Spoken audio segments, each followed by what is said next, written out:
150만 인구에 36개 있습니다. 그거요, 다 여러분들 덕분입니다. 60년 이후서부터는 3세대라 볼 수 있지 않습니까?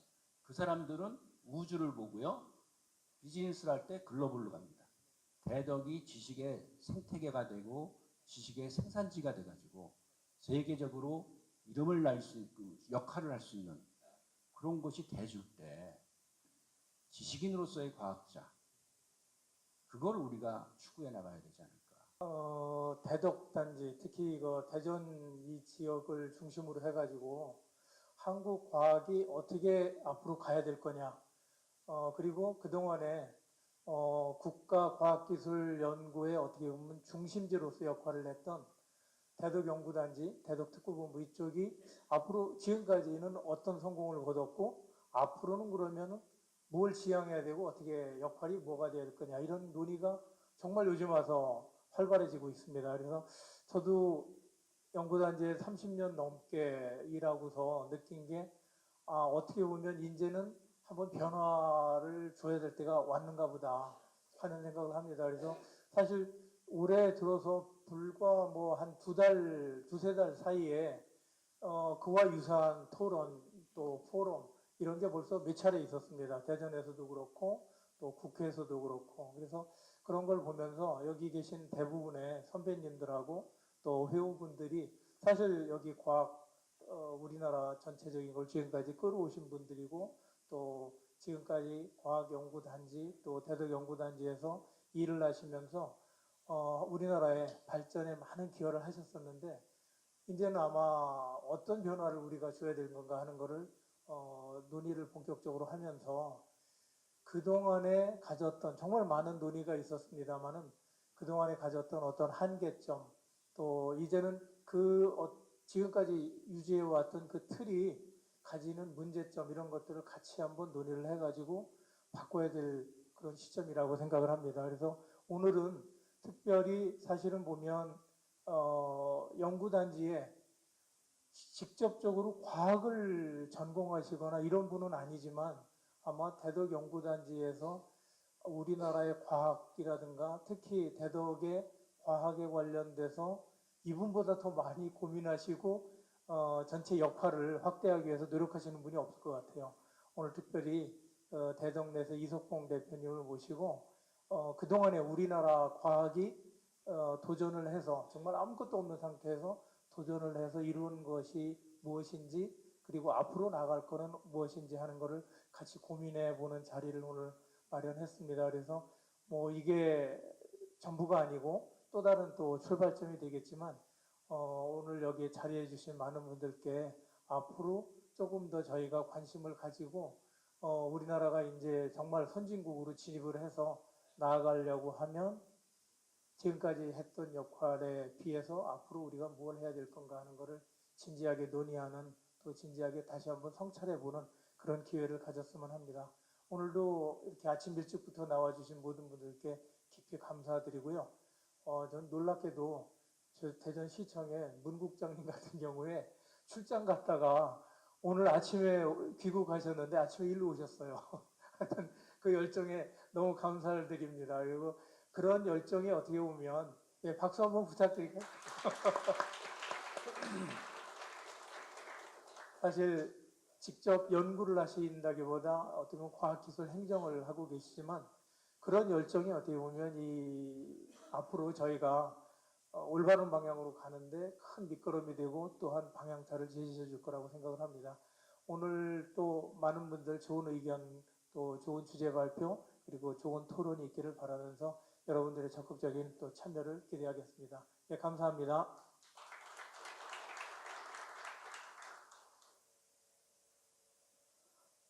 오늘 주제 강연을 해주실 대덕넷 이석봉 대표이사님을 소개해드리도록 하겠습니다. 대표이사님께서는 1984년 성균관대학에서 행정학 학사 및 정책학 석사를 하시고 한양대학원에서 박사과정을 수료하셨습니다. 주요 경력으로는 1988년부터 기독교 방송국 정치부 기자, 89년부터 중앙일보 기자, 96년부터 일본 중앙대학교 경제학과 객원연구원을 하셨고 현재는 대덕넷 대표이사로 계십니다. 그러면 대덕넷 이석봉 대표이사님을 모시고 한국 과학의 1차 성공과 2차 도전, 대덕 무엇을 할 것인가라는 주제 강연을 듣도록 하겠습니다. 그 서울에서 되게 재미난 일이 있었습니다. 우리 대덕과 관련된 거예요. 사진 몇 장 보여드릴게요. 요거가요. 이게 뭔지 아시겠죠? 발사체죠, 발사체. 발사체 우리 항우연에서만 하는 거 알고 있지 않습니까? 근데 카이스트에서 만들고 있습니다. 학생들이. 근데 그거를 카이스트 학생들이 만드는데 단순히 실험용이 아닙니다. 세계에서 가장 작은 우주 발사체고요. 여기 봤지만 경쟁사 대비 5배의 효율을 갖고 있습니다. 저거 상업용입니다. 2021년도에 발사됩니다.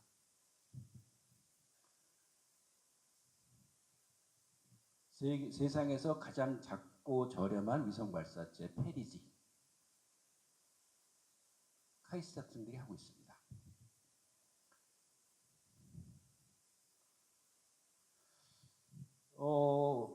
이건 또 뭐냐면요. 그 세이프 인 사이버 월드 해가지고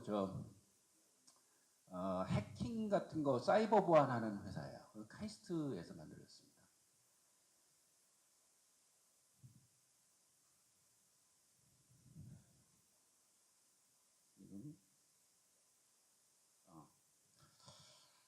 자, 이 어제 저 행사가 뭐였냐면요. 블루포인트 파트너스라고 혹시 아시는지요? 그 대덕에서 나온 기술을 기반으로 해가지고 그 시장에다 내놓는, 그러니까 기업들을 지원해주는 회사입니다. 카이스트 출신이고요. 근데 이 사람은 저 대전 출신이 아닙니다. 카이스트도 공부해가지고 본인이 플라즈마트라는 회사를 경영을 해서 그걸 M&A 시킨 돈을 갖고 딴 데 가지 않고 자기가 사업할 때 힘들었기 때문에 후배들 좋게 해주겠다 해가지고 여기서 후배들 지원하는 회사입니다. 근데 그 회사가요, 지금까지 3년 동안에 95개의 회사를 투자를 했는데요. 요거를 한번 눈여겨볼 필요가 있습니다. 일단은 서울 경기권이 많습니다. 45개가 많아요. 근데 대전이 36개입니다. 저거에 의미하는 바는 굉장히 큽니다. 그 블루포인트 파트너스의 대표가 이용관이라는 사람인데, 이용관 대표가 하는 얘기가 그래요. 2천만 인구에 45개 있고요. 150만 인구에 36개 있습니다. 대단하지 않아요? 그거요, 다 여러분들 덕분입니다. 지금까지 정말 고생들 많이 하셨고요. 여러분들이 그렇게 해오셨기 때문에 저런 성과가 나오고 이제 막 걷어지고 있는 겁니다. 그런 측면에서 박수 한번 치시죠.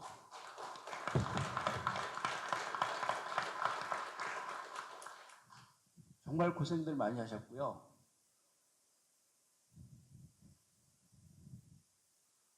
여러분들이 계셔가지고 저게 됐습니다. 이걸 좀 넘겨주실래요? 차라리? 저기 우리 친구 한 명 와서 좀 넘겨주실래요?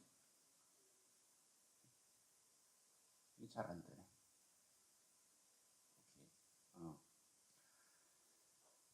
지난번에 그 한국 원자력 60주년 기념식 하셨죠? 원자력의 출발은 한국 과학의 출발입니다. 그 원자력 60년이 아니라요, 한국 과학 60년이 된 겁니다. 60년이면은 우리가 두 세대입니다. 한 세대 항무지 아무것도 없는 데서요, 출발을 해가지고요. 그 다음 세대가 원자력 자립 그렇게 하셨고요. 그리고 많은 그 다른 기술들도 발전했고요. 그 기반에 의해서 저게 가능해진 겁니다. 우리 60년 전에 우리가 우주로 간다는 걸 상상할 수 있었을까요? 우리의 그 생각의 바운더리는 지구였고, 지구도 아니고 그냥 이렇게 한반도 내에서의 생각만 했을 겁니다. 근데 여러분들이 다져놓은 게 있기 때문에 3세대라 볼 수 있죠. 이제 60년 이후서부터는 3세대라 볼 수 있지 않습니까? 그 사람들은 우주를 보고요. 비즈니스를 할 때 글로벌로 갑니다. 그게 대덕에서 일어나고 있습니다. 어떻게 보면 기적입니다. 근데 우리가 이런 부분들을 얼마나 우리들 스스로 느끼고 또 미래를 계획해 나가는가, 그 부분들에 대해서는 고민할 바가 많이 있지 않을까 좀 느껴집니다. 넘겨주십시오. 자, 60년이면요 패러다임이 바뀌는 겁니다. 그동안 60년 잘 해왔기 때문에 이제는 우리가 패러다임이 바뀔 때가 됐습니다. 그렇기 때문에 저희 가능해졌습니다. 그럼 60년 어땠냐? 아시겠지만 우리 모방하고 추격해왔습니다.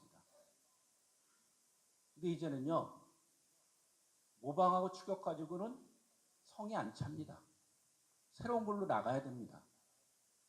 새로운 걸 만들어야 되고요. 또 그것도 선도해 나가야 됩니다. 그럼 그러한 패러다임에 맞게 바뀌려면 어떻게 될 것이냐? 이 부분 우리가 좀 고민할 필요가 있지 않을까 생각합니다.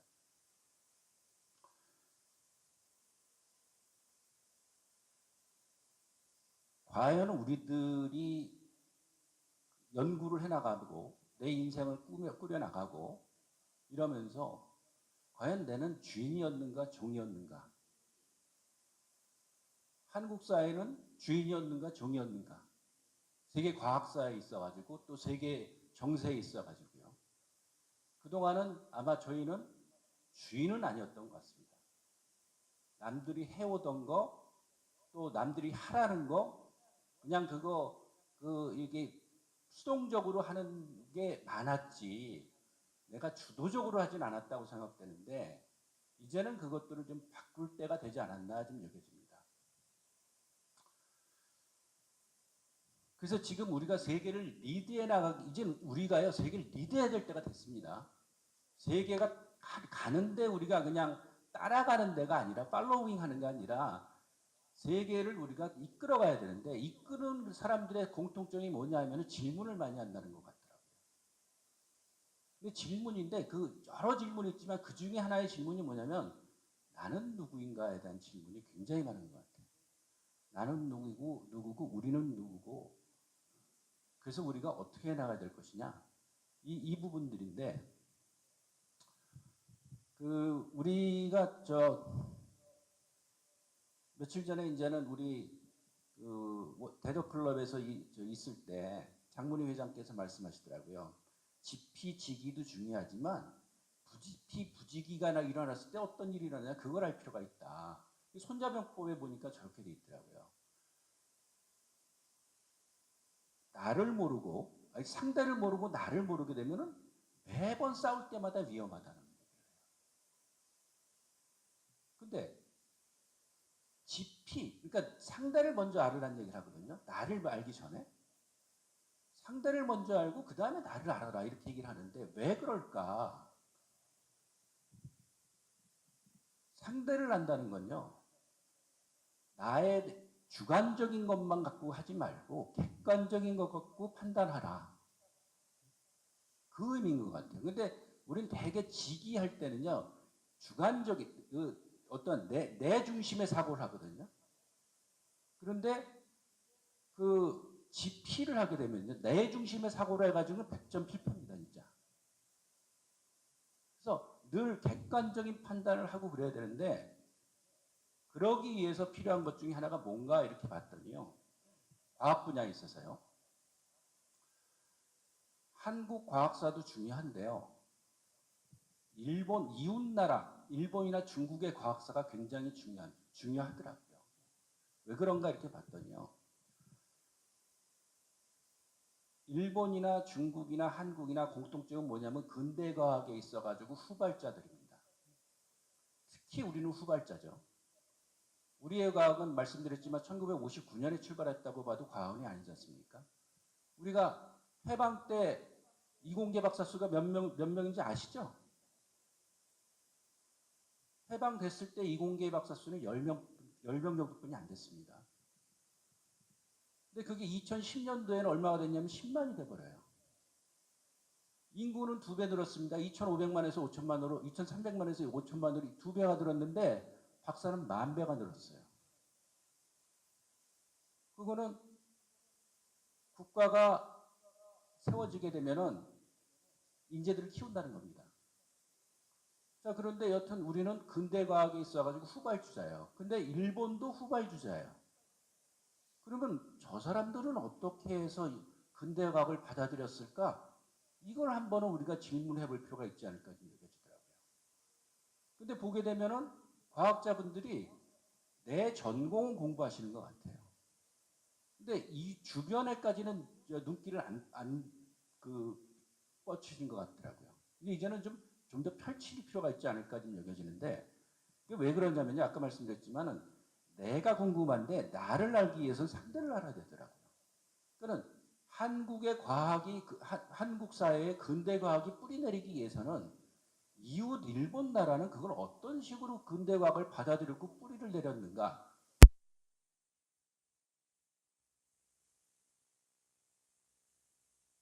이런 것들을 가져갈 때 우리들의 시각이 객관성을 확보하고 보다 더 넓게 볼 수 있지 않을까. 그래서 그 종으로서만 살아가는 것이 아니라 주인이 될 수 있지 않을까, 이런 생각을 좀 하게 됩니다. 우리가 그런 가운데서 좀 생각해 볼 수 있는 것 중에 하나는 뭐냐면은, 내 존재를 생각할 때 굉장히 중요한 게 시간과 공간인 것 같더라고요. 시간과 공간은 우리는 이 시간과 공간이라는 틀을 못 벗어납니다. 그 가운데에서의 그 개개인들이기 때문에. 근데 지금 우리는 21세기에 살고 있고 대덕이라는 공간 속에서 살아가고 있습니다. 그러면 우리를 이해한 그러한 그 출발점이 시간과 공간이라 볼 수 있고, 그러한 것들을 이해하기 위해서는 과거를 볼 필요가 있는데, 넘겨봐 주실래요? 20세기와 19세기에 있어서의 한국인들은 어떤 모습이었고 또 이웃나라는 어땠는가, 이런 것들에 대한 질문들을 던질 필요가 있습니다. 그 부분은 나중에 좀 더 보고요. 여튼 일본인에 대해서 우리가 특히 지금 관심을 가질 필요가 있다고 봅니다. 뭐냐면은 서양 사람들은 워낙 500년의 역사를 갖고 있으니까, 과학에 있어가지고 거기는 그 나름대로 확고한 문화가 있는데, 일본 같은 경우도 우리랑 비슷했던 나라인데 지금 과학에 있어서 선진국이 됐으니까. 일본의 케이스를 한번 좀 보게 되면요, 아시겠죠? 유가 히데키란 도모나가요. 다 노벨상 수상자들이지 않습니까? 이런 사람들은 아실 텐데, 이 사람들 혹시 아십니까? 오코치 마사토시라든가 나가오카 한타로, 니시나 요시오, 저런 사람들에 대한 이름이라든가 저 사람들의 업적 같은 게요, 저는 여기 분들한테 상식이 돼줘야 된다고 봅니다. 왜 그러냐면 저분들이 일본 과학사의 뿌리거든요. 그러니까 우리가 유가 히데키를 알잖아요. 유가 히데키는 겉에 드러난 일종의 열매예요. 그 뿌리에 해당하는 사람들이 저 사람들이에요. 그러니까 그렇게 우리가 이웃 나라를 우리가 그 지피라 그러지 않습니까? 저런 그 나라를 이해하고 그 나라 사람들이 어떻게 했는가를 알 때, 우리가 어떤 면에서 우리 거를 이렇게 바꿔나가야 되겠구나. 우리가 어떤 면은 강점이고 어떤 면은 보완해야 되겠구나. 이런 게 있지 않을까 여겨지는데, 사실은 이 부분들에 대해서 굉장히 약한 것 같더라고요. 넘겨봐 주시면. 자, 우리 두 사람 한번 비교를 해보겠습니다. 아까 유가 히데키라고 있었죠. 이 사람은 다 아시잖아요. 노벨상 수상자. 이상이라는 사람 아시죠? 시인이죠. 저 사람이 이공계라는 거 아세요? 건축했어요. 저 사람의 본명이, 넘겨봐 주시죠. 김영경입니다. 이상은 그 시인으로서의 필명이고요. 오얏나무 상자를 선물로 받았대요. 저 학교를 졸업할 때. 그래서 오얏나무 리자에다가 상자할 때 상자를 써가지고 이상이라고 그랬다고 합니다. 자, 근데 저 사람은요, 경성고등공업학교가 저게 그러니까 일종의 대학입니다. 대학. 그때 이공계가 건축학군이 없었어요. 그래서 건축학과를 들어갔고 거기를 수석으로 졸업했습니다. 그런데 저 사람이 이공계이기 때문에 당시의 양자역학 이런 거에 굉장히 밝았대요. 그래서 이상해 씨가 난해한 이유 중에 하나가 당시로서는 최첨단 이 물리학인 양자역학을 알아가지고 그거에 맞춰서 시를 써가지고 그게 일반인들한테 난해하다는 거예요. 자, 그런데 저 사람은 어떻게 됐냐? 대학 졸업하고 총독부에서 근무하다가 일본으로 건너와가지고 거기서 뭐 생활하다가 이 불령선이로 잡혀서 옥고를 치르다가 석방됐는데 그 여러 가지 이유 때문에 여튼 한 달 만에가 죽습니다. 그래서 어떻게 됐냐면은 37년도에 돌아가세요. 몇 살입니까? 20대예요. 자, 다음 사람 한번 보여주세요. 유가이 히데키. 자, 그러니까 이상이라는 사람은요, 사실은 우리나라 한국에 있어서 이공계 천재였던 사람이에요. 근데 그 식민지에 있었기 때문에 자기 꿈을 못 펼칩니다. 물론 문학적 재주도 있었기 때문에 그렇다고 볼 수 있지만 유가 히데키요. 넘겨봐 주시죠. 이상이 1910년생이었죠. 저 사람은 이상보다 3살이 많습니다. 그런데 동시대 인물이에요. 동시대 인물인데 굉장히 좋은 환경 속에서 학문을 계속합니다. 물리학이랑 공부를 해가지고요. 교토대를 갑니다. 거기서도 또 굉장히 좋은 환경 속에서 있고 그러다가 자기 나름대로의 이론을 만들어냈고 그러면서 아시겠지만 1949년도에 노벨상을 탑니다. 1949년도가 일본엔 어떤 해였죠? 일본이 극도로 침울한 해였습니다. 왜냐하면 1945년도에 패전을 했고 그래서 여러 가지 물자가 이게 전쟁 폐허에다가 여러 가지 물자가 부족한 상황이었고 그 다음에 일본이 일어나는 건 아시겠지만 1950년 한국전쟁 특수 때문에 일어납니다. 그렇기 때문에 특수 직전이었고 패전 이후였기 때문에 아주 바닥이었을 때예요. 근데 그해 10월에 노벨상을 일본 사람이 탔다는 소식이 들려옵니다. 일본 사람들 심정은 어땠을까요? 우린 지금도 우리 애들한테 노벨상 뭐 얘기 나오게 되면 우리도 흥분하는데 어떻겠습니까? 일본 사람들의 마음을 확 뒤집어 놓은 거예요. 그리고 저때 굉장히 많은 사람들이 이공계 쪽으로 들어갑니다. 그래서 이제 다음에 계속적으로 노벨상이 나오게 되고요.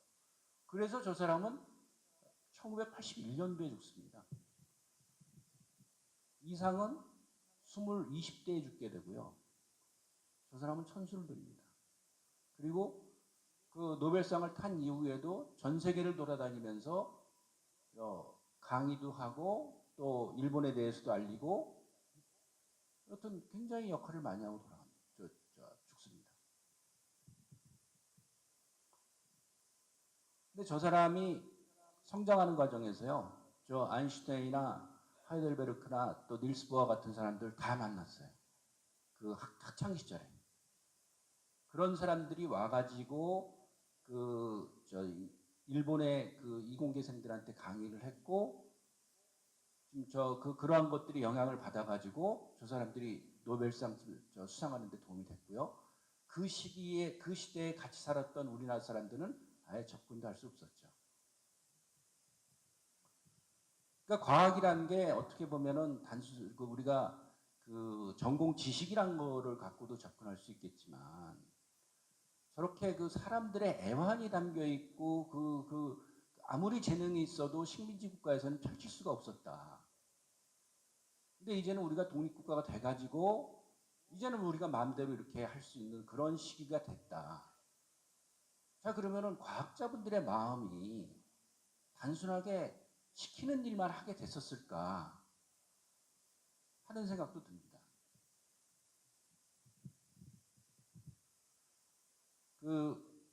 일본의 이해하기 위해서 이러저러한 것들을 하실 필요가 있는데 메이지 유신 이와크에서 일단 뭐 여러 가지가 있는데요. 그건 그냥 또 다음 오늘은 시간이 좀 짧기 때문에 그냥 넘어가겠습니다. 또 그 외국을 이해하기 위해서 과학혁명이라는 왕립학계 이런 것도 있는데 좀 오늘은 넘어가죠.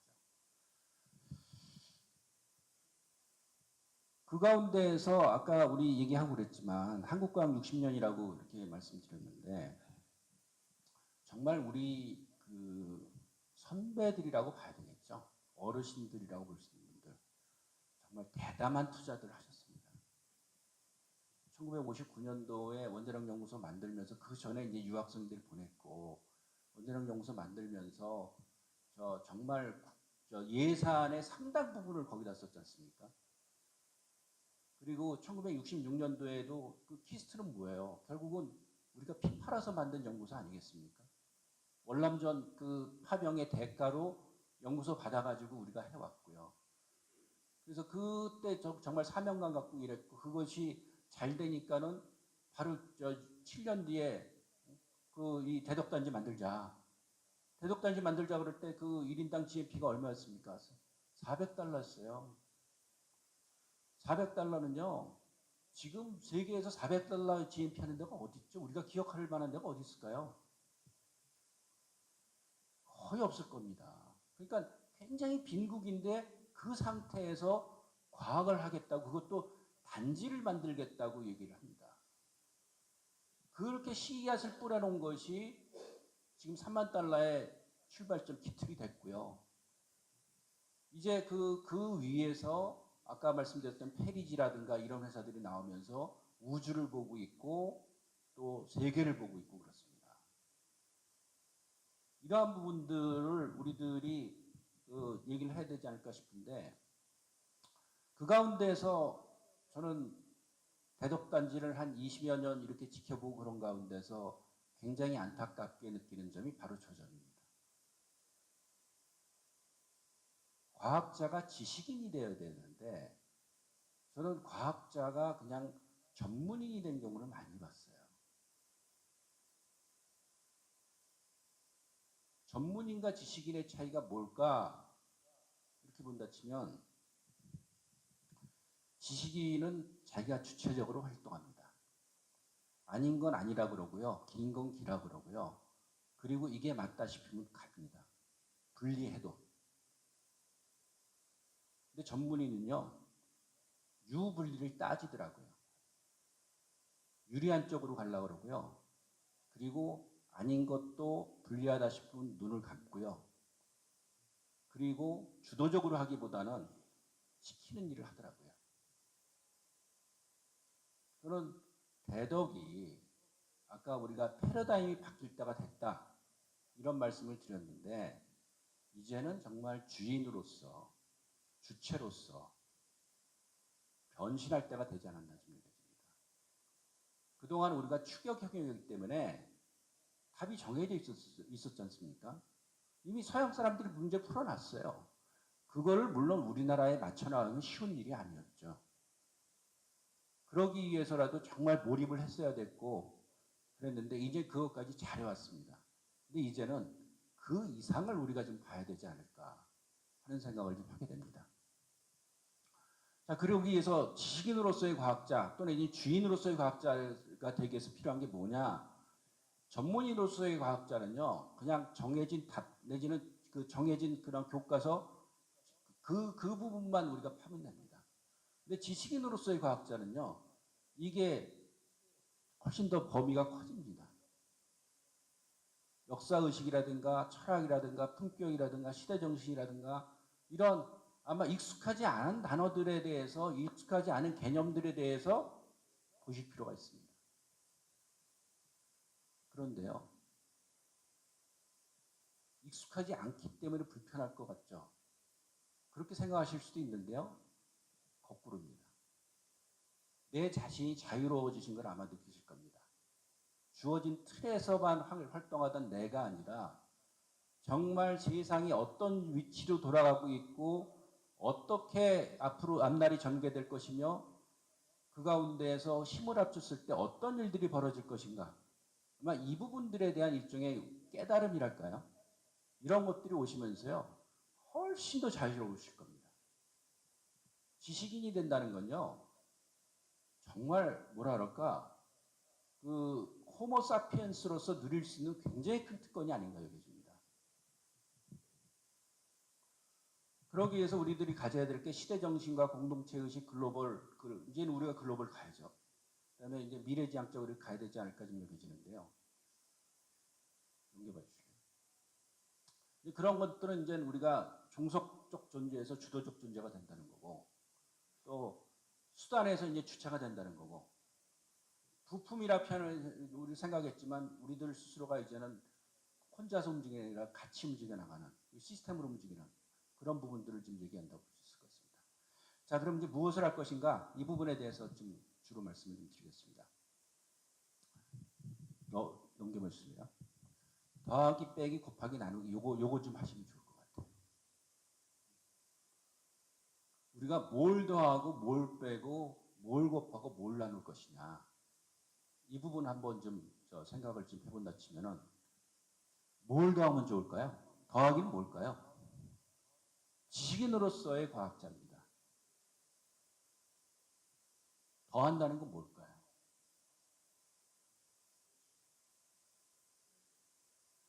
상식이요? 상식 중요하죠. 네. 상식 아주 중요합니다. 기본적으로 우리가 상식을 많이 갖춰야 됩니다. 문화 아주 중요합니다.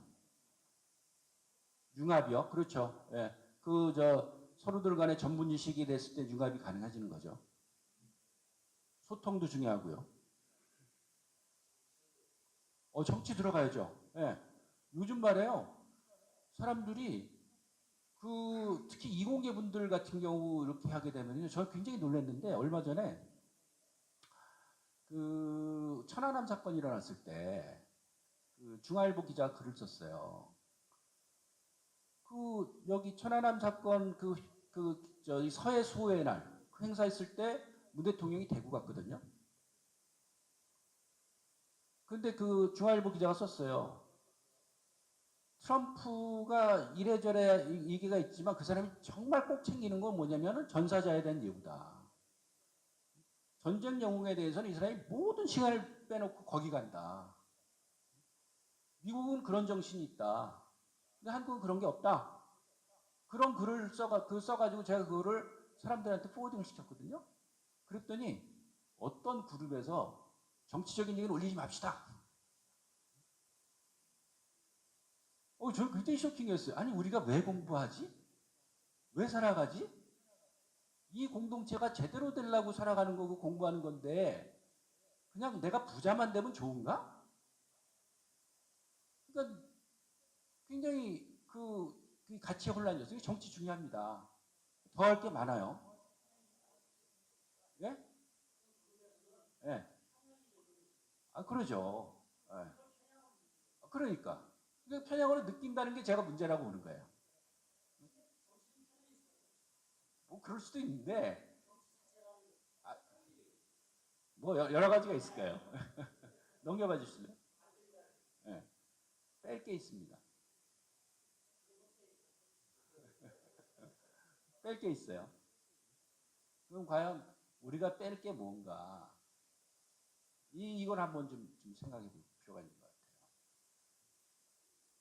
특히 여기 우리 아무래도 좀 이렇게 원로급이란 표현은 그렇지만은 여튼 윗세대에 해당하시는 분들의 모임이신데 그럼 이 자리에서 우리들이 빼야 될 건 뭐고 내가 빼야 될 건 무엇인가 이거 한번 좀 생각을 해보셔도 좋지 않을까 생각합니다.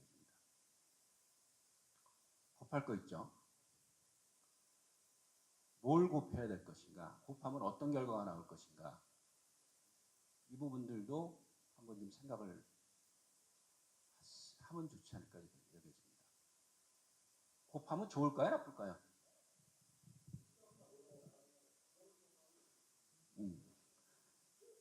좋아질 겁니다, 아마. 네.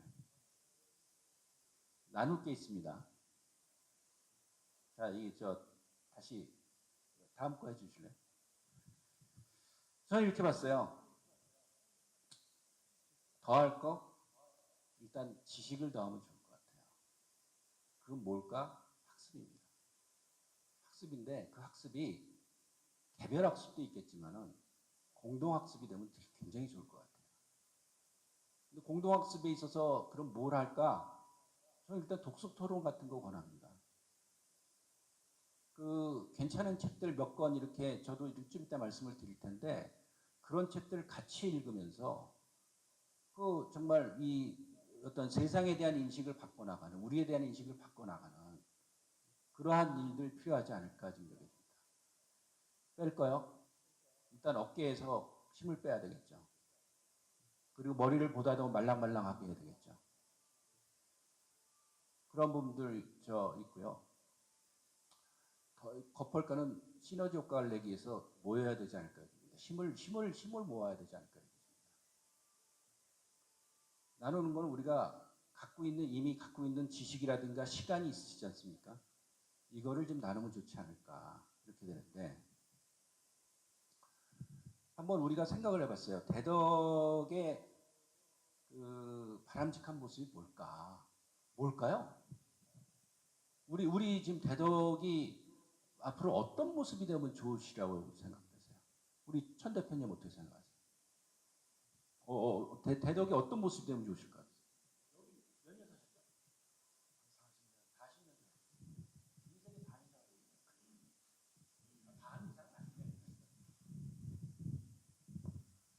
글쎄요, 우선 협동이겠죠. 예, 우리가 너무 지금 갈등도 많고 너무 갈라져 있어요.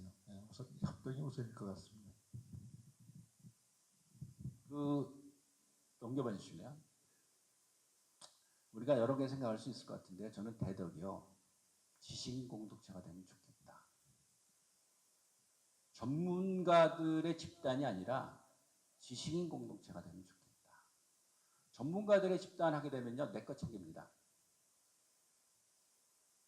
근데 내 거 챙기지 말고 내 거 내놓고 그러면서 서로 공부하고 그래서 뭔가 이 세상의 변화에 대해서 인지하고 그거를 풀어나가는 유가 히데키라는 사람이요. 나중에 저기 책을 하나 말씀드릴 텐데요. 일본의 과학이 저렇게 발전한 이유 중에 하나가 뭐냐면요.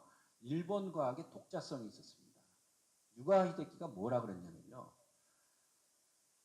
일부 사람들이 외국에 유학을 갔다 오고 그리고 그거를 갖고 교수를 하고 그러는데 나는 유학 안 가겠다.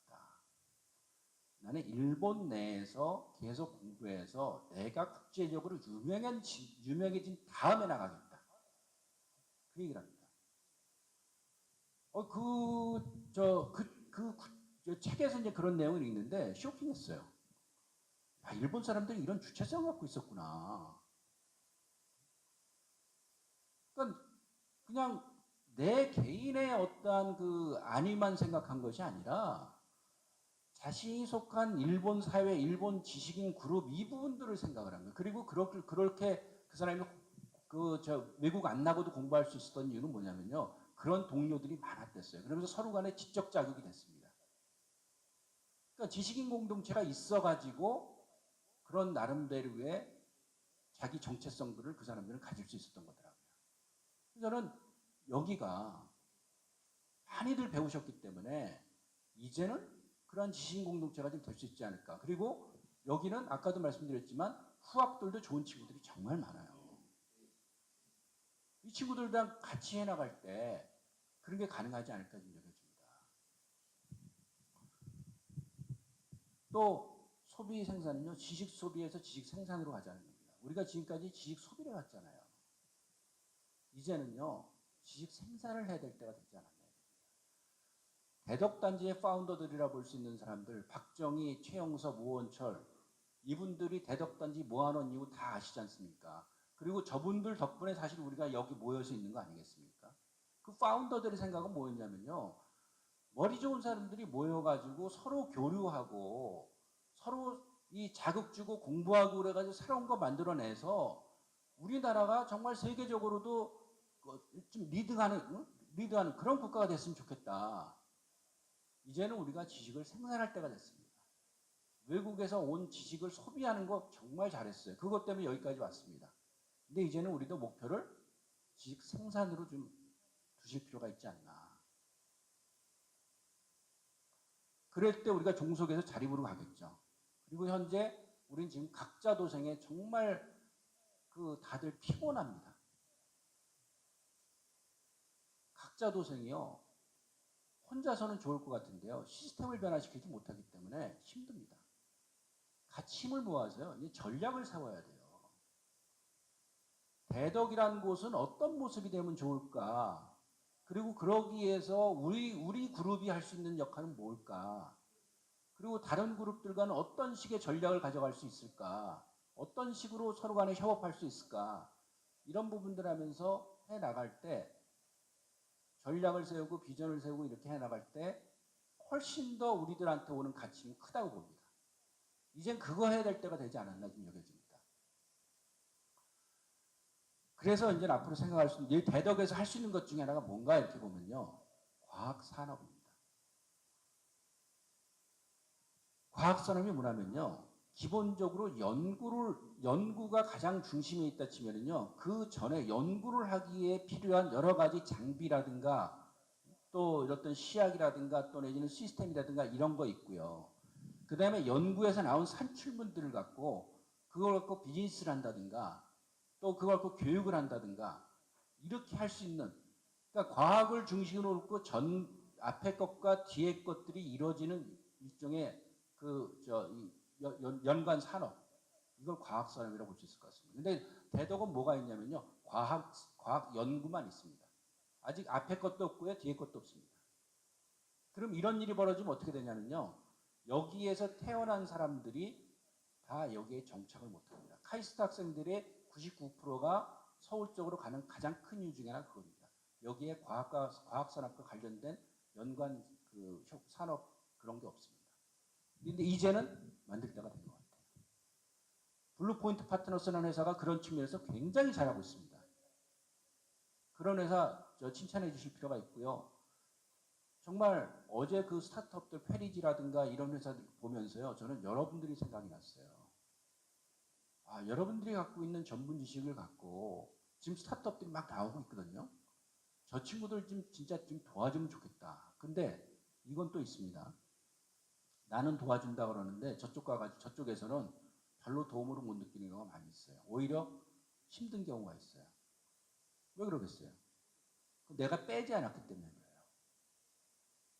내가 안에 있는 걸 뺄 거 빼고 거기에다가 더 할 거. 그러니까는 세상의 흐름이라든가 또 어떤 그 새로운 지식이라든가 또 거기에 있는 통찰력이라든가 이런 것들 더해가지고 그 스타트업들을 같이 가게 되면 서로 간에 굉장히 윈윈이 될 수 있지 않을까 얘기하는데 어떤 그런 측면에서도 우리가 한번 고민해 봐야 되지 않을까 좀 얘기해줍니다.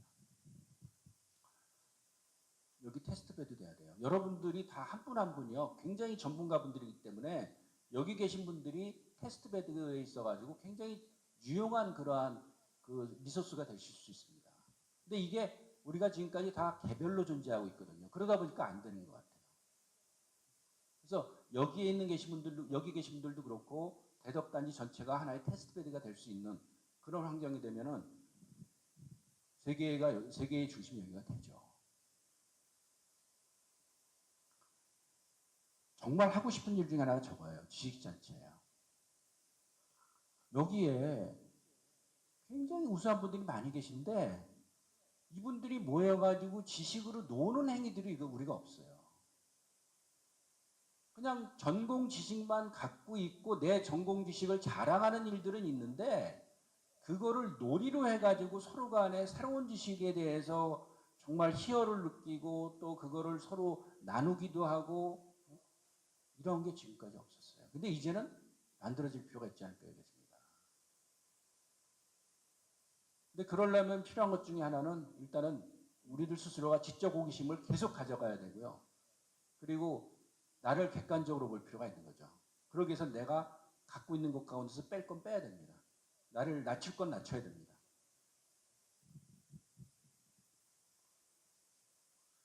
자, 이제 시간 적이 되기 때문에 제가 책과 관련된 얘기만 잠깐 하고 이제 매듭을 짓겠습니다. 여러분들 지피지기라고 말씀드렸는데 상대를 알아야 되지 않습니까? 상대를 아는 가운데서 굉장히 우리가 계속적으로 주시해야 될 나라가 일본입니다. 왜냐하면 일본이 우리보다 우수한 대상이기도 하고요.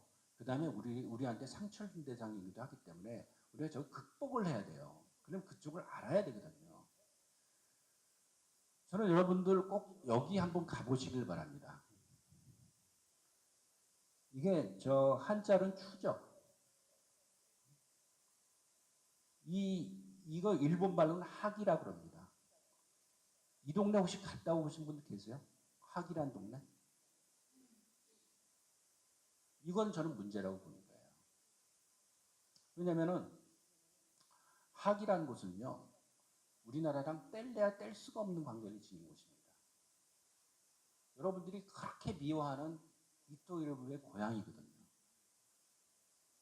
그러면 그놈이 미우면 그놈이 어떤 환경에서 자랐는지 상대를 알아야 될 거 아니에요. 어떤 환경에서 자랐고 왜 그런 생각을 갖게 됐고 그쪽은 지금 현황이 어떤가 이거 알 필요 있지 않겠습니까? 근데 우리는 미워는 하는데 알려고 그러진 않는 대목이 있는 것 같아요. 근데 여튼 저 하기라는 곳은 꼭 가보실 필요가 있습니다. 자, 저 하기에 갔더니요.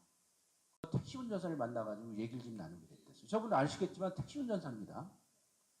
얘기를 나누는데 한국을 잘 알아요. 그래서 당신 어떻게 한국을 그렇게 잘하냐? 한국의 최근 정세를 잘 알아요. 정보 수집이 잘 됐어요. 근데 그 하기에 가게 되면 이토 히로부미도 있지만요. 이토 히로부미는 거기에서 거의 꼬레비에 해당됩니다. 거기 한 10명 있으면은요. 이토 히로부미는 한 7째, 8째 이렇게 되는 사람이에요. 그 이토 히로부미보다 훨씬 더 이렇게 그쪽에서 받들어 모시는 사람이 있는데 그 사람 중에 한 사람이 요시다 쇼인입니다. 요시다 쇼인이라는 사람이 자기가 이렇게 일종의 학숙을 공부방을 열어요. 공부방을 열었는데 그 공부방에다가 저거 강조했던 것 중에 하나는 비장목해가지고요. 그 날빛자의 귀, 길장자에다가 눈목자입니다. 그래서 그 귀는 굉장히 귀가 날고 눈은 멀리 봐라. 그러니까는 정보 수집하라는 얘기예요. 그래서 그 사람들이 정보 수집을 계속 하는 것 같더라고요. 그러니까 우리나라도 잘 알아요. 그래서 어떻게 그렇게 잘합니까? 그랬더니 자기는 신문을 계속 본다는 거예요. 근데 대체로 이제 신문 보는 사람들은 또 책도 보지 않습니까? 그래서 확인해 보려고 그럼 책은 어떻게 읽습니까? 그랬더니 자기가 책은 한 달에 요즘 잘 못 읽어가지고 한두 권 정도뿐이 못 읽는다는 거예요. 그러면 책 좀 보여달라고. 그랬더니 자기가 요즘 읽고 있는 책이 레미제라블이래요. 그래서 그 책을 보여달라고 했더니 딱 보여주는 거예요. 그래서 이 차 타고 가다가 보여줘가지고 차 내린 다음에 그 사진 한 장 찍읍시다. 그래서 찍은 사진입니다. 레미제라블이요? 그거 쉽지 않잖아요. 물론 저분이 읽은 책은요. 저 사람이 읽은 책은 저기 뭐 만화 비슷한 거 있지만 그 원서는 아니에요. 그러니까 이게 그 원래 그 완성체는 축약체입니다. 축약본입니다. 그래도 택시 운전사가 레미제라블을 읽는다는 게 저는 좀 쇼킹했거든요. 야, 택시 운전사도 레미제라블을 읽는 나라랑 우리 학력은 높은데 또 고위직에 있는데 책이랑 거리가 먼 나라랑 이게 과연 어느 나라가 이길까? 이런 고민을 좀 하게 됐었습니다. 이 책 읽으신 분이요. 불이 꺼지지 않는 연구소. 큰일 났네요. 갖고는 계세요? 다 봐주시죠? 네. 저 책은 정말 꼭 보십시오. 네. 저거요. 절판이 돼서 그렇지만은 지금도 읽어보실 가치가 있습니다. 그러면 한국 과학이 어떻게 됐고 또 대덕단지가 어떻게 만들어졌는가 그 부분에 대해서 정말 이해가 되시리라고 봅니다. 학문의 권장. 저 책이 150년 전에 나온 책이거든요. 우리나라에 몇 년 전에 번역이 됐습니다. 지금도 읽어보실 만합니다. 책에서 얘기하는 메시지는 하나예요. 왜 공부를 해야 되는 건데요. 일신독립, 일가독립, 일국독립입니다. 한 나라가 제대로 서기 위해서는 그 나라를 구성하는 한 가문이 제대로 서야 되고, 그 가문이 제대로 서려고 그러면 개개인들이 제대로 서야 되겠더라. 그러려면 공부를 해야 된다. 저 책 지금도 굉장히 메시지가 유효합니다. 저런 책, 저 책 한번 보시면 좋지 않을까 이거지고요. 최근에 우리나라에서 지적 풍토에 새로운 것들이 나오기 시작했습니다. 과거에는 철학이라든가 뭐 역사 이런 것들에 있어서도 다 외서가 많았는데요. 이 국내 현실에 바탕을 둔 책들이 나오기 시작했습니다. 그 가운데서 저 최진석 교수가 쓴 탁월한 사회의 시선, 저 정말 강추입니다. 그러면 정말 저 책 같은 거 보시게 되면 왜 우리가 보다 더 주체적으로 살아야 되는지, 한 번뿐이 없는 인생 어떻게 살아야 되는지, 그거에 대한 나름대로의 그 메시지를 좀 얻으실 수 있지 않을까 좀 믿어집니다. 우리가요, 우리의 과거를 꼭 아셔야 됩니다. 저 두 얼굴의 조선사 저거는요, 우리가 알고 있던 조선과는 다른 조선을 얘기해 줍니다. 그런데 그게 어떻게 보면은 좀 더 객관적 사실에 객관적인 그러한 접근을 하고 있는 것 같습니다. 그래서 우리를 이해하기 위해서라도 저 책은 보실 필요가 있지 않을까 좀 느껴집니다. 이 책도 꼭 보십시오. 우리가 일본 그렇게 욕하는데 아까 이제 학이 그렇지만은 일본의 오늘을 이르기까지 있어가지고 이게 결정적 사건이었던 메이지 유신 그 전후사를 저것도 학자가 안 해줍니다. 저 중앙일보 출신 기자가 지금 쓴 책인데요. 오히려 읽기 쉽게 잘 돼 있습니다. 조선을 탐한 사무라이 정말 꼭 보십시오. 요거 어떻게 일본 과학은 노벨상을 타게 됐는가? 아까 말씀드렸죠. 유가 히데키라는 사람이 왜 일본에서 공부하겠다는 생각을 하게 됐고 그 이후에 그 환경들이 어떻게 전개돼 갔고 그리고 그 과정 속에서 아인슈타인이라든가 하이델베르크라든가 보어라든가 이런 사람들이 막 와가지고 일본의 지식인들한테 젊은 과학자들한테 그 엄청난 지적 세례를 줬고 그거를 갖고 그 사람들이 이렇게 그 강국을 이룰 수 있었던 그리고 아까 말씀드렸던 이 나가오카 한타로라든가 또 오코치라든가 또 니시나 요시오라든가 이런 사람들 일본 학맥은 어떻게 되는가 이게 일본 과학계를 이해할 수 있는 책입니다. 그리고 저 책은요 굉장히 작아요 또 이제 짧아요. 그래서 저 책 꼭 한번 좀 읽어보시기 바랍니다. 한국은 하나의 철학이다. 저것도 우리의 속성을 일본 사람이 분석한 겁니다. 8년 동안 한국에 있으면서요. 우리도 못 보는 우리를 보았어요. 그래서 쓴 책입니다. 저쪽도 한번 좀 보실 필요가 있고요. 이 상류의 탄생 같은 경우에도 우리가 알고 있는 그 미국에 대한 이해를 하게 되면서 동시에 품격 있는 삶이란 무엇인가에 대해서 다시 한번 좀 생각을 하게 해줍니다. 저 특혜와 책임이란 것도 우리 사회에 있어가지고 그 기득권을 가진 사람들이라 볼 수 있는 사람들, 그 사람들이 해야 될 일은 뭔가 그 부분들에 대해서 좀 설명을 좀 해놨고요. 이 축적의 길은 이정도 교수가 한 거니까 저기 되고 마무리를 짓겠습니다. 천리포 수목원 가보셨죠?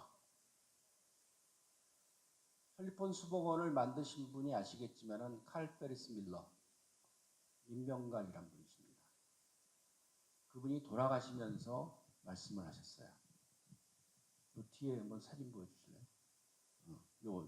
저분이죠. 한번 다시 그것 한 장 더 해주실래요? 나는 300년 뒤를 보고 수목원 사업을 시작했다. 나의 미완성 사업이 내가 죽은 뒤에도 계속 이어져 내가 제2의 조국으로 삼은 우리나라의 값진 선물로 남기를 바란다. 라는 얘기를 했습니다. 저기서 300년 뒤를 봤다는 그러한 그 어떠한 그 이 시간에 대한 그 포기랄까요? 이런 부분들이 어떻게 해서 저게 됐을까? 그러면서 과연 나는 300년 뒤를 보고 있는가? 이런 생각을 하게 되고요. 또 하나는 후손들한테 선물을 남긴다는 표현을 썼어요.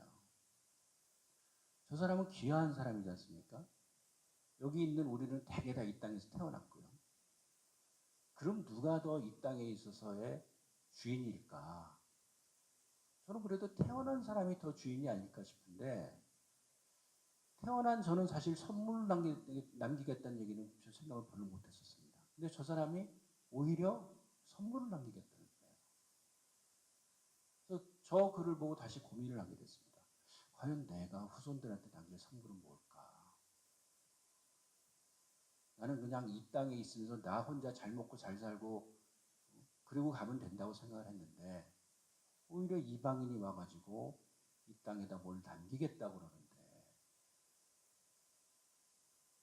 이 땅에 대한 발언권이 더 있다 볼 수 있는 내가 오히려 더 해야 될 일이 그게 아니었나 싶으면서 다시 한번 반성을 하게 되더라고요. 여튼 지금 말씀드렸지만은, 아까 처음 서두에도 말씀드렸지만은, 우리가 여러분들이 계시기 때문에 여기까지 왔습니다. 그리고 장래는 밝습니다. 우리가 어떻게 하든지 간에 3세대에 해당하는 과학자들 잘 해나갈 것 같아요. 근데 이왕이면 지금까지 열심히 잘해오셨는데 3세대에 해당하는 친구들이 더 뻗을 수 있도록 우리가 도와주고 같이 하고 그렇게 해나가는 것이 모두한테 좋은 일이 아닐까. 그리고 대덕단지가 만들어졌던 초기 정신, 대덕이 지식의 생태계가 되고 지식의 생산지가 돼가지고 세계적으로 이름을 날 수 있고 역할을 할 수 있는 그런 것이 돼줄 때 우리의 삶이란 것들은 훨씬 더 보람 있고 윤택하지 않을까. 근데 그러기 위해서 필요한 것은 뭘까? 이렇게 본다 치면은 지식인으로서의 과학자, 그걸 우리가 추구해 나가야 되지 않을까. 근데 그러기 위해서는 학습을 해야 되고 내 거 내려놓고 힘을 모으고 서로 나누고 그러한 모습들을 가져가면서 가야 되지 않을까 생각이 듭니다. 마지막으로 말씀드린다 치면은 공동관리 아파트요. 저거는 정말 지식 공동체들의 모임의 장으로서 거듭나도록 우리 모두가 힘을 모을 필요가 있지 않을까 생각이 듭니다. 저희가 단순하게 아파트 들어서고 그냥 기존의 연구소들의 어떠한 연장선상에서 이렇게 활용이 되고 그러면 안 될 것 같고요. 여튼 지식 생태계로서 우리가 후손들한테 남겨줄 수 있는 하나의 좋은 선물로서 좀 될 필요가 있지 않을까 생각이 듭니다. 이상으로 말씀 마치겠습니다.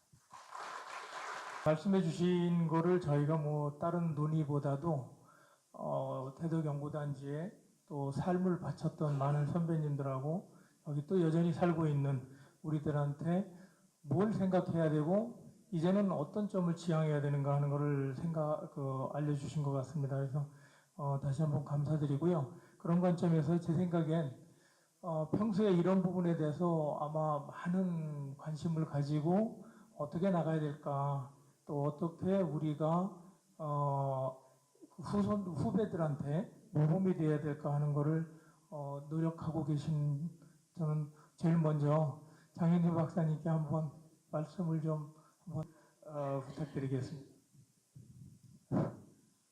오늘 우리 이 대표께서 우리 슬픈 과학의 역사를 잘 정리를 해주셨고 또 우리 앞으로 갈 방향까지 얘기를 잘 해주셨는데 저는 이렇게 얘기를 좀 하고 싶어요.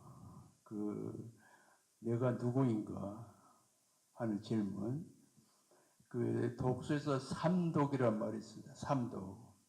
그것은 책을 읽고 저자를 읽고 자기를 읽으라는 것이 삼독이라는 뜻입니다. 근데 이제 우리는 책만 읽었지 자기까지는 못 읽은 거예요. 그래서 내가 누구인지를 잘 모르는 거예요. 그래서 저는 오늘 이렇게 시작하고 있어요. 아메리칸 인디안의 그 유수족이 있어요. 유수족에 이런 유명한 격언이 있습니다. 내 앞에서 가지 말라. 너를 뒤따르고 싶지 않다. 내 뒤에서 따라오지 말라. 너를 끌고 가기 쉽지 않다. 그러면서 내 옆에 함께 가자 이런 얘기가 있어요. 함께 가자. 나는 이제 대덕이 그런 점에서 중요한 의미가 있다고 보는 게 뭐냐면요. 요즘은 이제 우리가 집단 지성이란 말을 많이 씁니다. 집단 지성. 자, 집단 지성이 뭐냐 이거죠.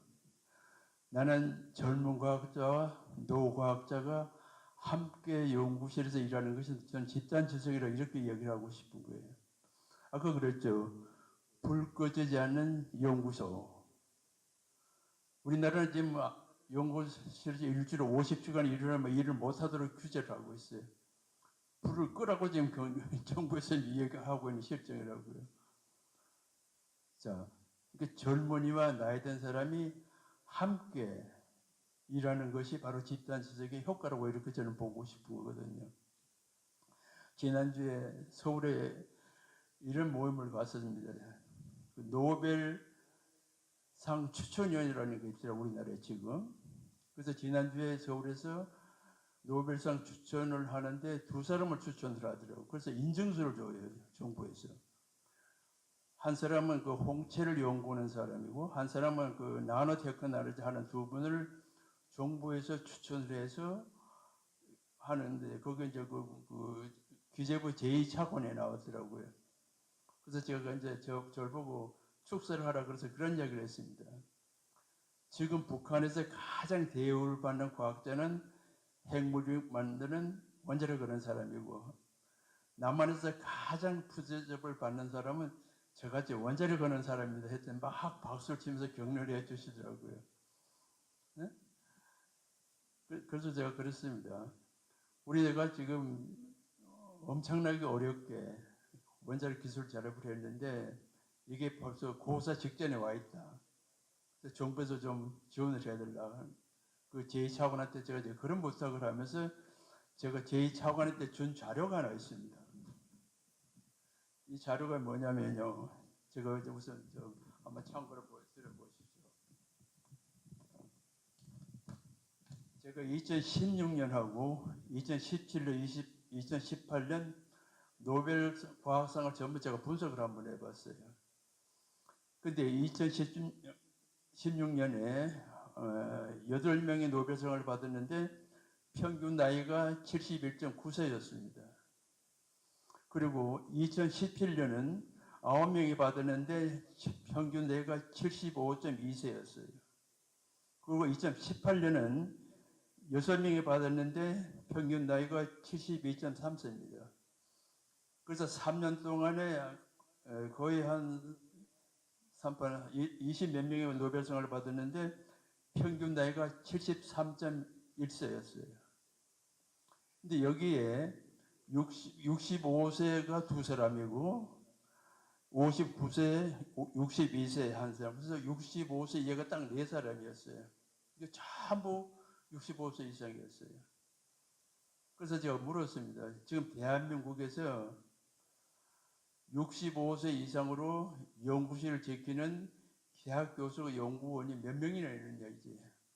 아마 거의 없을 거라고 보는 거예요.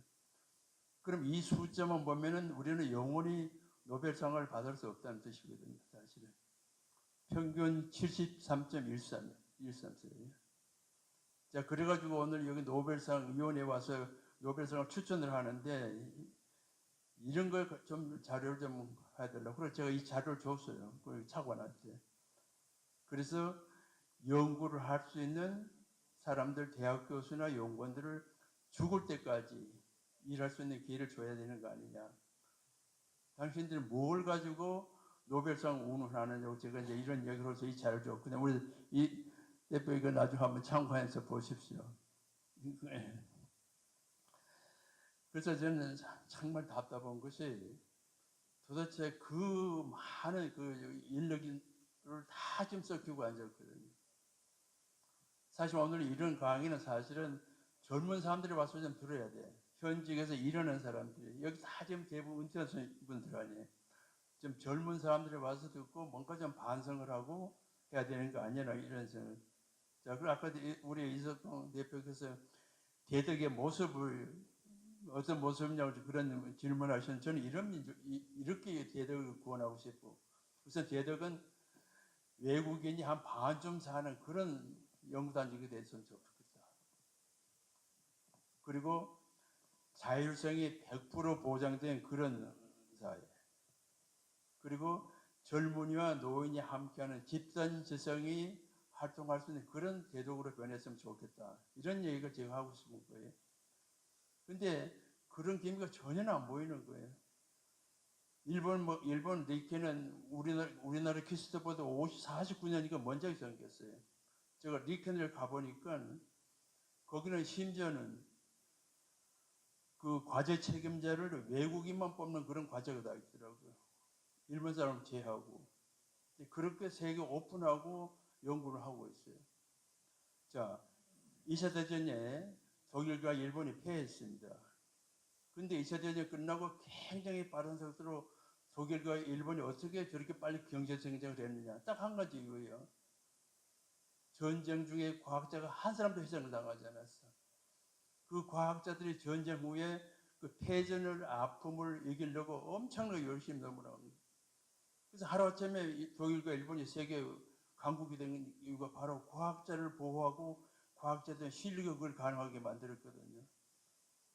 근데 우리나라는 이 땅에 과학자가 얼만큼 대접받고 사는 얘기지. 정말 이래가지고는 우리가 별로 미래가 보이지 않는다. 이런 얘기를 제가 정말 하고 싶고요.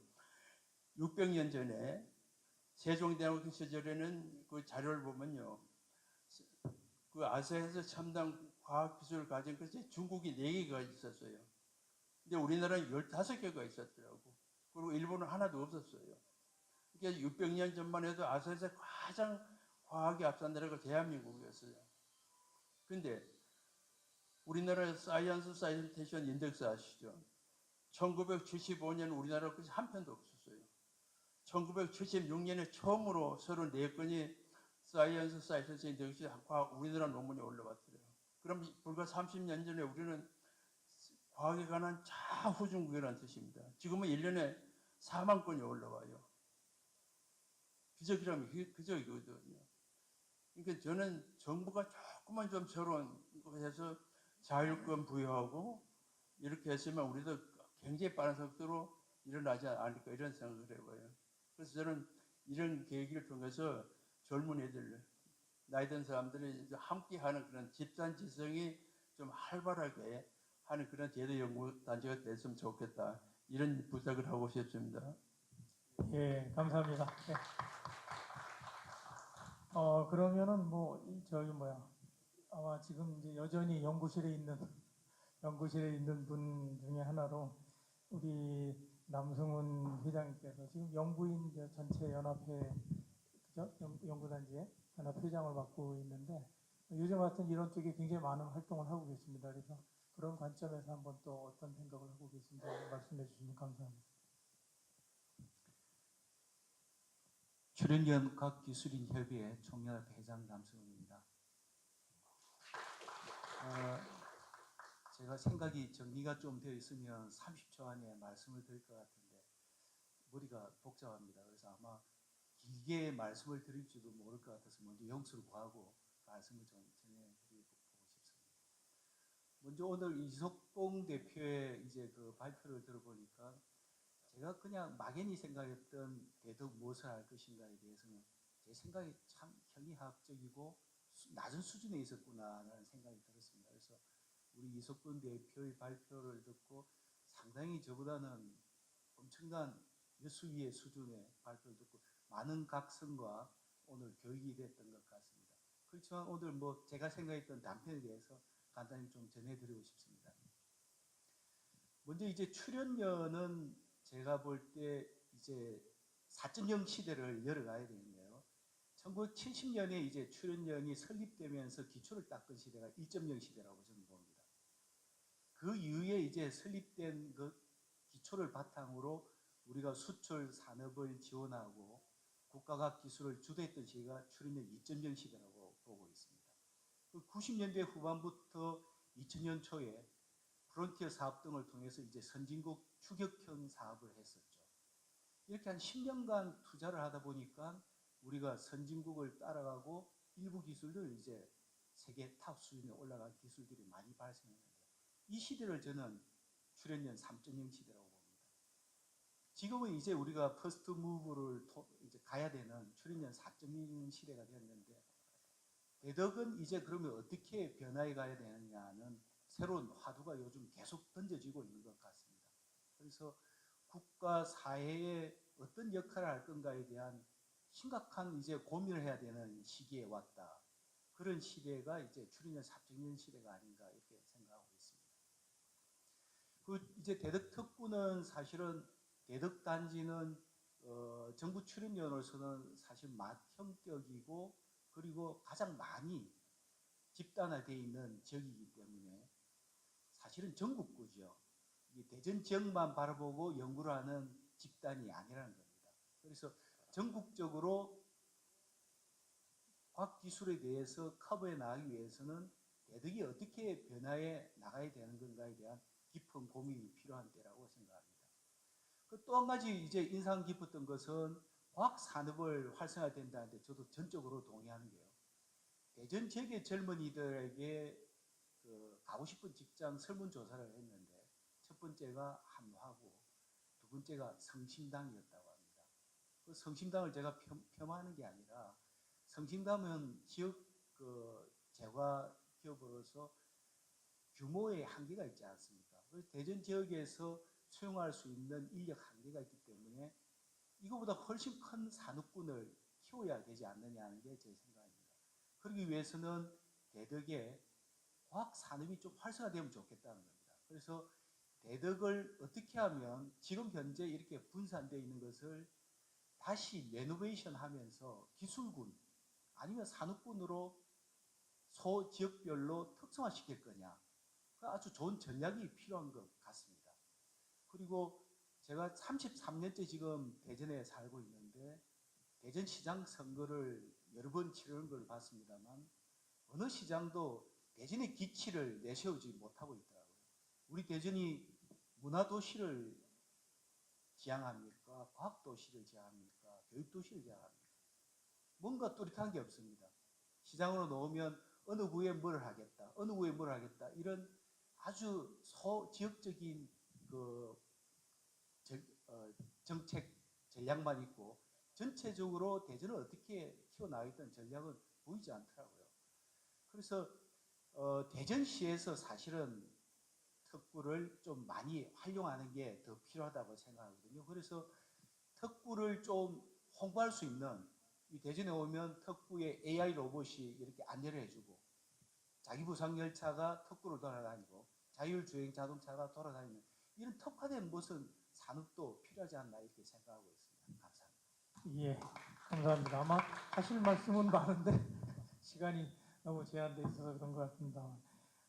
그러면은 그 다음에 실은 이제 연구단지에 표준연구원장을 하시고 지금도 이런 활동에 많이 또 뛰어다니고 계신데 김명수 원장님께 또 우리가 변화되어야 될 모습과 또 앞으로 어떤 걸 지향해야 되는지 한번 말씀 부탁드립니다. 네, 제가 오늘 아침에 오면서 여기 지금 오늘 이석봉 대표께서 과학기술 60년과 대덕 단지의 미래 모습 뭐 이런 큰 화두를 던지고 저도 뭐 그러니까 1세대는 알지만 한 1.5세대, 2세대에 가까운 한 40년 가까이 연구소 생활을 했으니까요.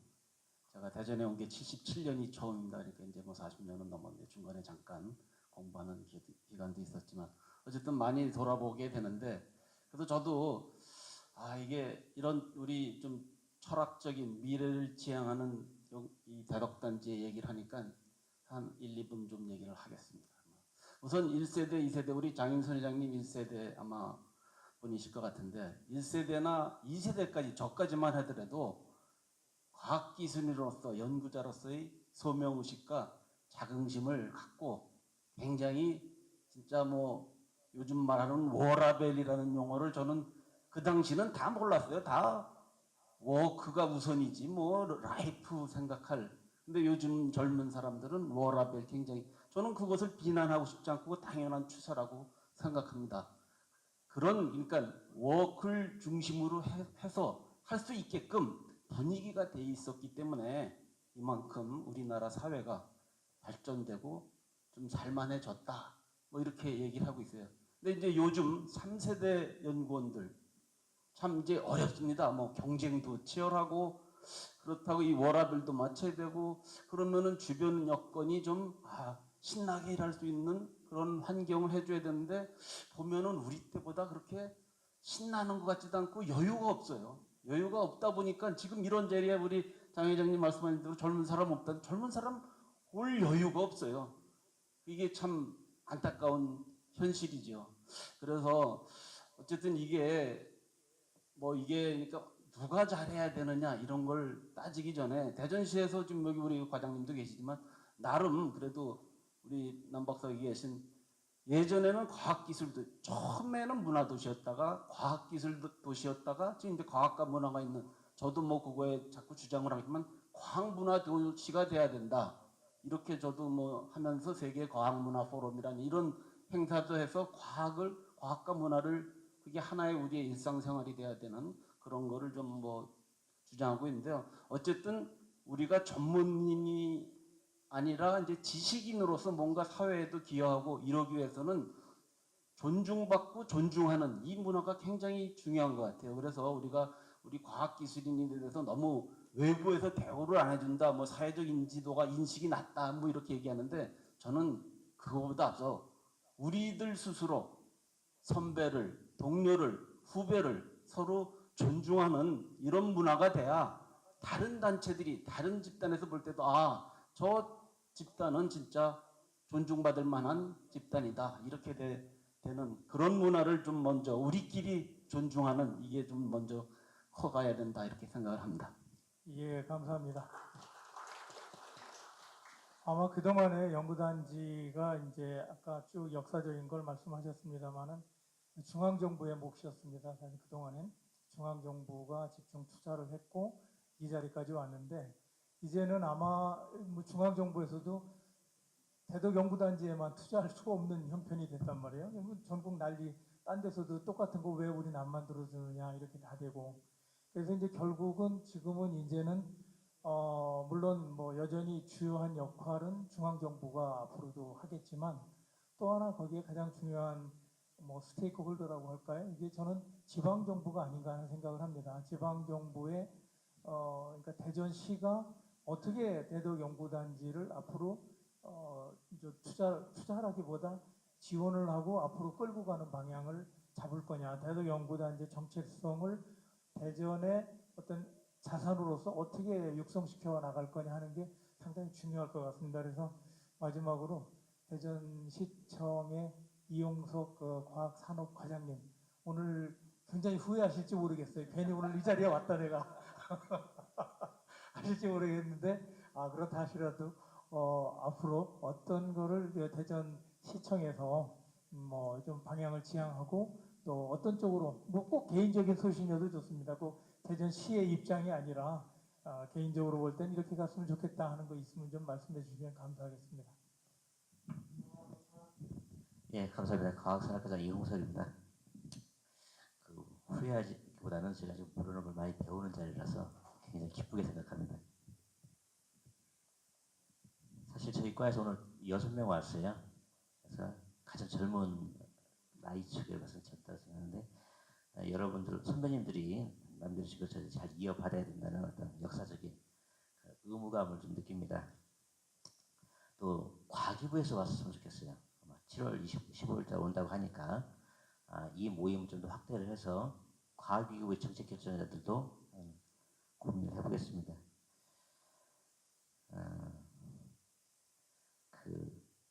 가치 있는 일에 먼저 희생하자. 저는 평상시 그렇게 생각하고 있는데 우리 공무원 조직이라든지 또는 연구원에 계신 분들도 무슨 가치 있는 일이 있다. 그러면은 앞설 수가 있거든요. 명분이.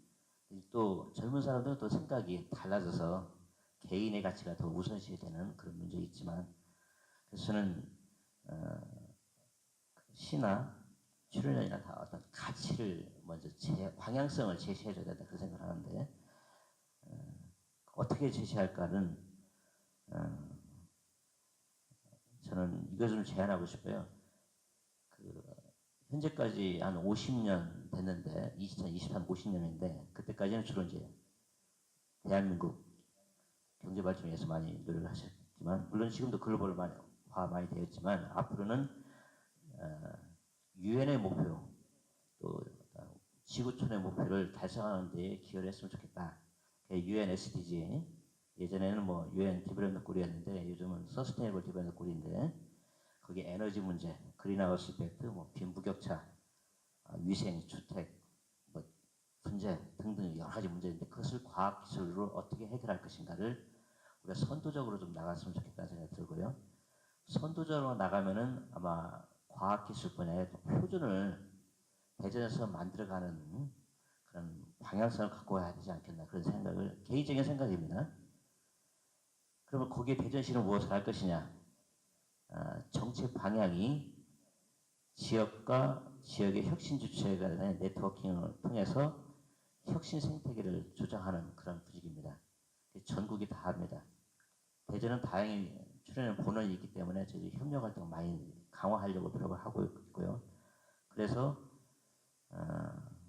좀 전에 그 공동관리 아파트도 말씀하셨지만 역사성 있는 공간인데 사실은 오늘 말씀을 들어보니까 300년 후세대를 위해서 선물까지 주는 그런 분도 계시는데 앞으로 향후 50년 대덕 꿈은 뭐 예컨대 그 건물을 과학기술 500년 센터라든지 해서 500년을 내다보고 대한민국을 이끌어가는 그런 비전을 제시하는 공간을 만들 수 있는 그런 아이디어가 떠오르는데 그 정책은 또 구체화해달라면 달라질 수도 있겠지만 그런 아이디어가 생각이 듭니다. 이게 왜냐하면은 아까 그 대표님께서 말씀하신 일본 사례를 많이 해주셨는데 저기 일본 공부 좀 해야 되겠다는 생각이 좀 다시 한번 느꼈습니다. 일본 사람들은 고대 시대에 자기들이 한국보다 뒤졌기 때문에 한국을 무시하고 한국 사람들은 근대에 당했기 때문에 일본을 지금도 무시한다. 그럼 앞으로는 어떻게 될 것이냐? 유홍준 그 교수님 얘기입니다. 실제 앞으로는 어떻게 될 것이냐? 이렇게 가면 저는 우리가 또 당할 것 같아요. 일본은 앞서가는데 우리는 자꾸 하지만 좀 걱정. 저는 뭐 제가 국정까지 걱정할 사람은 아니지만 어쨌든 그래도 공직자로서 걱정이 되는 게 현실입니다. 그래서 그런 쪽에 듣고 대전의 이름은 지역의 이름을 벗어나서 지구촌의 이름으로 이렇게 각인이 돼야 된다. 저는 그 생각을 합니다. 그래서 이것은 원장님 말씀하신 것처럼 같이 가는 게 바람직하다. 그래서 같이 갈 때 생각을 공유하고 지식을 공유하고 또 같이 노력하고 뭐 그런 거에서 그 방향성이 맞다. 그렇게 생각합니다. 두서원도 말씀드렸습니다. 예. 감사합니다. 예, 감사합니다. 아마 그 마사이 속담에 그런 거 있죠. 그 왜 빨리 가려면 혼자 가라. 저 멀리 가려면 같이 가라 하는 얘기가 있습니다. 그래서 오늘 뭐 마무리를 하면서 중요한 화두가 연구단지 그동안 역할도 많고 그동안에 국가 발전에 기여한 것도 많지만 이제는 저희가 뭐 아마 여기 패널로 앉아 계신 분들도 그렇고 또 오늘 참여해 주신 많은 분들의 마음속에 갖고 있는 게 정말 지식인 공동체, 지식 공동체, 같이 공부하고 같이 앞에 나아갈 길을 찾고 또 멀리 가기 위한 비전을 공유하는 그런 지식인 공동체로서 거듭날 필요성, 이게 아마 오늘 가장 마지막 결론이 아닐까 하는 생각을 합니다. 그래서 그런 관점에서 오늘 지금까지 뭐 참여해 주신 여러분들 모두께 감사드리고요. 오늘 이 자리에 같이 해주신 패널분들께도 또 오늘 발표해 주신 이석봉 대표님께 다시 한번 깊은 감사를 드립니다. 예, 감사합니다. 들어마치겠습니다.